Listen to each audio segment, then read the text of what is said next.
Other topic of conversation from some CEO examples with Roshini Rajkumar. She is a good friend of the program, a personal brand strategist and presence engineer who works with business, sports, and healthcare executives. She's author of the book, Communicate That, Your Toolbox for a Powerful Presence, and a licensed attorney. She is somebody that you want to go to when your company is having some mistakes or wants to prevent some mistakes from being made in the 24/7 news cycle. Or website, ownyourwow.com. Roshini Rajkumar, welcome back to the program, my friend. How are you this morning? You know, I'm doing great, Jimmy. Thanks so much. It's great to be on with you. So much going on around us. Some good stuff to talk about. Oh, my goodness. We've been on fire this morning in terms of so many different topics and with Amazon and all that. But I have to ask you one broad question, because we've been seeing quite a bit of the president tweeting about his trade policies, which seems to be governing by tweet more and more. What do you make of that? Well, I love that term you're saying, governing by tweet, partly because it really captures what he has been doing for pretty much the majority of his presidency and even while he was campaigning.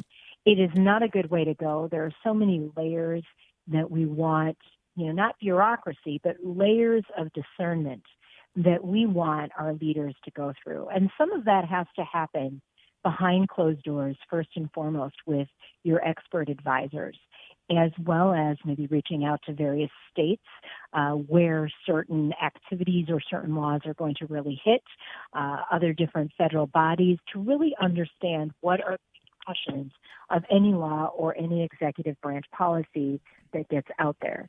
So when you govern by tweet, you're killing all of that discernment and thoughtfulness and conscientiousness that should really go into leading.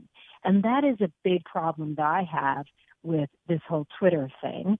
And you've heard me on your show say, I wish the national media would stop covering his tweets, because then maybe he'd pull back a little on that. But I don't see that happening anytime either. Well, can it happen when he's the president of the United States making what are amounting to official statements about different things? I mean, I don't think you can avoid the tweets just for that reason alone. Well, yeah, I know what you're saying. It is news when he tweets, but it's now kind of turned into that phrase, white noise, where it's just so much hyperbole or defamation toward others, or just trying to sensationalize things. So I hope the American people, as well as others who are watching from outside the United States, don't take those things too seriously and don't use them as reason to judge the entire country negatively. And that's why I get very concerned. So when the media, national media especially, covers the tweets as if it's, every letter should be scrutinized, then it also gives it another layer of importance, right? So I kind of like to analogize Donald Trump's tweets to the National Enquirer. We don't take everything, if maybe not even much, of what the National Enquirer and some of those kind of publications do and print. We don't take them all at face value. So I wish that the national media would maybe start treating Donald Trump's tweets in that way. And then maybe he might step back a little bit. When he's not getting that attention daily or hourly from the tweets, maybe he will start acting more presidential. So let's give some more attention to President Trump's tweets on that note, Roshini Rajkumar, because I do want to talk about Amazon, because his tweets seem to be, at least some would say, impacting Amazon's pricing and what's going on in regards to the stock market. Again, Amazon in the red this morning so far, and they've lost about 13% or more of their value over the course of the last number of days. He has been railing against Amazon quite a bit. It seems to me like he might have in part a bone to pick with Jeff Bezos and his purchase of the Washington Post. But what do you make of this whole aspect of the president going after Amazon? It's very interesting. And one of the people I turn to as an advisor to me when it comes to the markets has made some analogies with Russia, Putin, and the oligarchs. And he feels like this person has said to me, and I like the theory, that Donald Trump is kind of taking a page out of Putin's playbook when Putin put in prison one of the oligarchs there because he wanted to kind of clash with him. And then that lined up the rest of the oligarchs behind Putin and because they didn't want to end up in jail. So some of that kind of bully pulpit is what I see Donald Trump is doing with Jeff Bezos and the Washington Post. And even though Jeff Bezos owns the Washington Post, I mean, he's not really supposed to be influencing what's reported in it. I don't know. I'm not in that newsroom. He is not supposed to be influencing that. It's supposed to be a separate kind of editorial judgment that the paper and its reporters are also delivering. But again, what Donald Trump has done by conflating a couple of things is he's meshed Washington Post and Jeff Bezos with Amazon, and it's not really all the same body. And that's what we need to keep also remembering. It's a bummer for Amazon, although I don't know anyone that's, that has cheers for Jeff Bezos. He's one of the wealthiest people in the world. Maybe it's a shakeup in the alignment of how he runs his business, but it is interesting when you look at a lot of the different Twitter connection. Donald Trump tweets, and then certain stock prices go down, whether it's Amazon or other brands, or Boeing, when he decided to attack how they were building their latest plane. So these kinds of things, as a watcher of all things political and communication from leaders, I'm concerned that someone can have that kind of influence. I think we all need to be concerned by that, especially when it's not coming in a discerning, conscientious way. So to the Trump-Putin analogy, obviously the president can't lock up his opponents. That's a different type of... We hope not, Jimmy. We'd like to think we are run a little differently from Russia.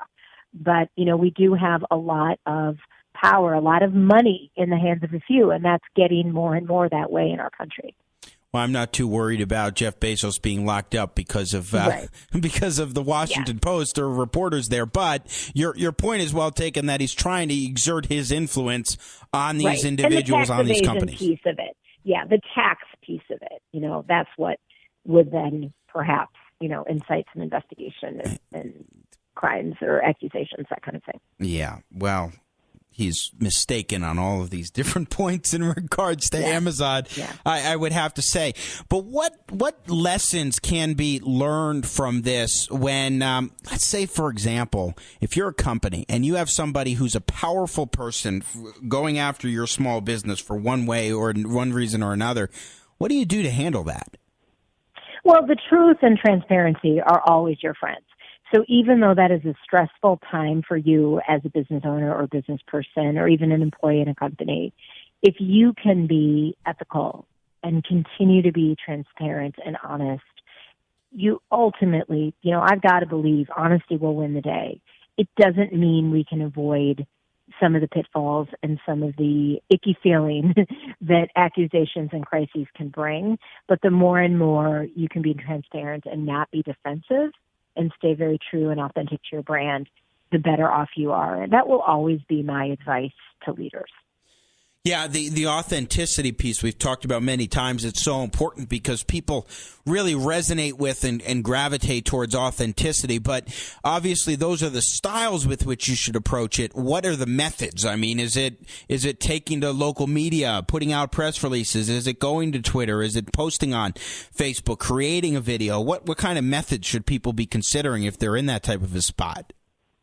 Right. If you are on Twitter regularly as a person or a brand, as well as other modes of communication you use with your customers, those are the first places to go. So if you do kind of regular newsletters, this would be a great time to get out a message, even if it's just about the current issue.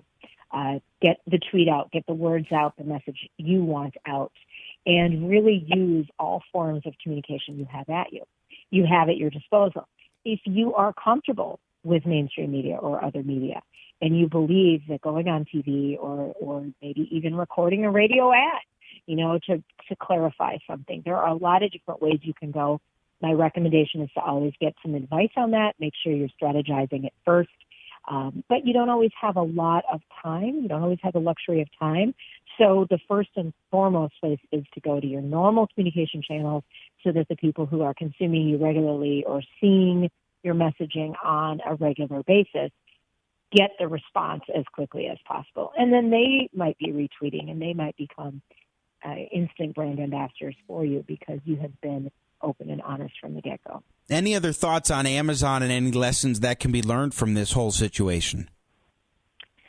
Well, it's just so interesting because there are not a lot of brands out there that have the exact sort of characteristics of an Amazon. And so just knowing that you stay true to your brand and that you're honest with the marketplace, you're honest and authentic about how you expand. You have a business, I have a business. We just celebrated 12 years in business. We're looking at some new growth opportunities. But as I look at those, I'm also very, very discerning and slow to jump on anything just because it's a new shiny object. I ask, is this matching my brand? Is this authentic? Will my current customers and my prospects buy, meaning will they believe that this is coming from me and my company? And if it's just a far stretch, then it's not a good avenue to follow. So one thing that we all, regardless of size of business, can learn from the Amazon situation, beyond just being honest and ethical, is to stay as true to your brand identity as possible. No matter what is getting flung at you, don't chase after this new shiny thing as a fix. Really stay authentic to what's natural for your brand. By the way, Amazon is down 2% at this moment. I also do want to touch on Facebook for a minute with you, Roshini Rajkumar, our guest. It's down 3.5% at this moment. It's been going through a rough ride ever since that data story came out with Cambridge Analytica and so forth. What do you make of the Facebook situation, what that tells us about the current state of affairs vis-a-vis social media, data collection, all those things? Well, I was very disappointed with the Facebook situation once the true word of it broke. I thought that Mark Zuckerberg's interview with CNN, and I watched it in its entirety, was kind of lame. If he was prepped for it, it didn't seem like he was prepped. I mean, he's not the most scintillating public speaker, so I'm not going to try to put him up there with, the great speakers of the world. But here you are, one of the richest people in the world, running a company that is equivalent or larger than a lot of countries' economies. And this is something you should have known, and you knew some things and you hid some things, and now you're coming back and saying what you're saying. I was very disappointed in what came out of Mark Zuckerberg's mouth. And frankly, it is a good time for them to realign, and it is a good time for customers to really be questioning, how honest are you being with us? What kind of data do we want to share? We've invited this also onto ourselves. A lot of people want quick fixes. They want apps. They want to get that pizza right away. They want to win prizes. And that all equates to sharing your personal data. So individuals need to take their responsibility, but we really do need to keep a magnifying glass on Facebook, because several of their leaders have not been honest with us. And the more we keep that magnifying glass there, the more it's going to force Mark Zuckerberg and his C-suite leaders to be honest, or to, first and foremost, fix things behind the scenes and really, really be inquisitive and investigatory of any brand they partner with that then turns around and sells us more stuff. And so this is what I'm watching with high scrutiny. Were you at all surprised by this, genuinely? I mean, I wasn't at all. I was like, I shrugged. I thought, what's the news here? This seems like something we should have presumed was already going on. Yeah, no, I was not surprised. I was highly disappointed. And so to come out and kind of try to act like you really didn't think that this was happening. I mean, it was so far-fetched to me. So I am curious what he might say in front of Congress, and I am very interested to see what the rest of that leadership. And we haven't heard much from Sheryl Sandberg as the head of ops for that company. I mean, she's been riding a wonderful personal brand and PR for many years now. This is when you step up as a leader and you say, hey, the buck stops with me, we messed up. And I haven't seen that from her. From the messaging standpoint, what should Facebook have done? Wow. Well, they should have come out way sooner, Jimmy. This is just a little too late. And now they're in major defensive mode. And that is the big lesson. You don't want to be in a defensive posture. So at the first sign of anything going wrong, of course, try to fix it. I'm not saying, you have to say everything out there, because if you can fix something, fix it. But if it looks like you haven't fixed it, or if it looks like it's just a larger problem at the moment, you've got to tell your customers. You've got to inform them, because so many people's lives and personal information are at stake. And, for someone who's making $50,000 a year or less or whatever, for them to get their identity stolen because something that Facebook did, Mark Zuckerberg's never going to not eat. But that person who's trying to feed a family, and they just had their identity stolen, their lives are going to be a mess for a very long time. Again, we're talking with Roshini Rajkumar, personal brand strategist and presence engineer here on Business for Breakfast. And I want to ask you then, would you say that Mark Zuckerberg qualifies sort of like the CEO of Wells Fargo as an ill-prepared leader in this case? Yes. I mean, I would say the CEO of Wells Fargo definitely fell apart far worse. He was in front of the different houses of our United States Congress, a little different than being in a media interview, but at the same time, both of them, that video from Congress was seen over and over again. It was on live on many channels. So neither of them seemed well prepped to me. I would be surprised with the money that both of them are making as CEOs that they don't have some kind of executive coach or media coach, but I wasn't seeing any evidence of great prep in either of the deliveries of those CEOs. And so when it comes to ill-prepared leadership, what should be done in order to prevent yourself from falling into that kind of a trap, to consistently be on your game and ready if a crisis unfortunately hits? Yeah, it's knowing that you don't have all the answers. And I was recently interviewed by the Minneapolis-St. Paul Business Journal, and one of the things they asked me was, how would you describe a good client? How would you describe a bad client? I'm like, look, a good client is one who's coachable. And what I mean by that is they're saying, look, I'm coming to you because I want to be a bigger wow.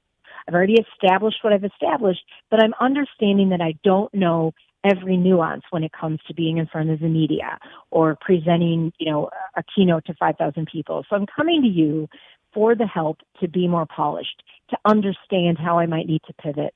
So that is what a good owner of a business, CEO, whatever, leader at any level needs to really understand and have some humility that they don't know everything and they don't have all the answers.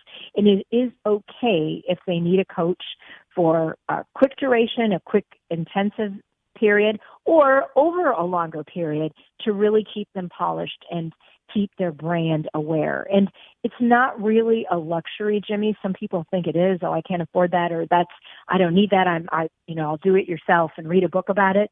Well, the bottom line is, if you're making millions and millions of dollars, what's a little investment in that prep so that your stock price doesn't plunge and the confidence in your brand doesn't just go down the tubes, which is what happened to Wells Fargo and what is now happening to Facebook. One thing that I do want to ask you as we wrap up, Roshini, is the whole notion of being authentic. What if you find yourself in a crisis position and you are very nervous about how to proceed and how to be authentic? Well, that's a really great question. If you know how to talk to people and you have general friends and people in your life, your family who'll be honest with you, just ask them, how do you see me? What are 3 words that describe me? I always do, when I'm working with clients, I start by doing some authenticity exercises. And one of the first things I ask them is, what are the 3 words that describe you? And then what are 3 words that others would use to describe you? And then looking to see that those lists kind of match up. If there's a real discrepancy, then we discuss, why is that discrepancy? Are you one way, in the inside versus to the outside world? And those 3 words that you come up with for yourself can really be your security blanket, both in when things are going well, but especially when things aren't going well. Reverting to that security blanket, whether one of your terms is fun, sense of humor. Well, when you're in crisis, remember there's a sense of humor. It's not that you're laughing at the crisis or that you might have messed up, but you can remember that you have that sense of humor as a way to get out of it. Very great sound advice and insights, as always, Roshini Rajkumar. It's been a pleasure. Thanks for joining us this morning. Thanks, Jimmy. Have a great day. You as well.